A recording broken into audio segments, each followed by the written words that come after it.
ভারতীয় ক্রিকেটের উজ্জ্বল নক্ষত্র ওয়াসিম জাফর, তার ভাইজি ফাতিমা জাফর উইমেন্স প্রিমিয়ার লিগের দ্বিতীয় সংস্করণে তাকে অকশনে নিয়েছে মুম্বাই ইন্ডিয়ান্স।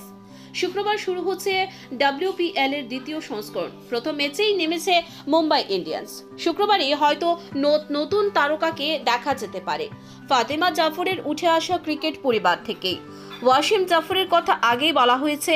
শুধু তাই নয়, তার দাদা আরমান জাফরও ক্রিকেটার, সব্যসাচী বোলার। বাংলাতেও রয়েছে বাংলা পুরুষ দলে। ভারতীয় ক্রিকেটে হাতে গোনা কয়েকজনই এমন বোলার উঠে এসেছেন যারা প্রয়োজন অনুযায়ী ডান হাতে কিংবা বাঁ হাতে বোলিং করেন, কিন্তু এক হাতে স্পিন আর এক হাতে প্যাস।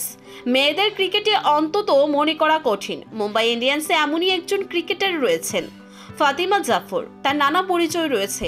আপাতত তার প্রথম পরিচয় মুম্বাই ইন্ডিয়ান্সের নতুন সদস্য।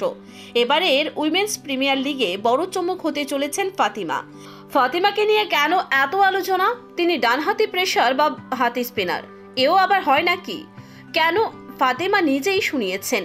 মুম্বাই ইন্ডিয়ান্সের ওয়েবসাইটে বলেন, আমি মুম্বাই দলে যোগ দিয়েছি প্রেসার হিসেবেই, তবে ক্যারিয়ারের প্রথম ম্যাচটা কিন্তু খেলেছিলাম বাঁহাতি স্পিনার হিসেবেই। এর নেপথ্যেও কাহিনী রয়েছে। ফাতিমা বলেন, আমার প্রথম ম্যাচটার কথা এখনো মনে পড়ে। টিমের 4 স্পিনারের মধ্যে 3 জনের বিরুদ্ধেই চেকিংয়ের অভিযোগ উঠে।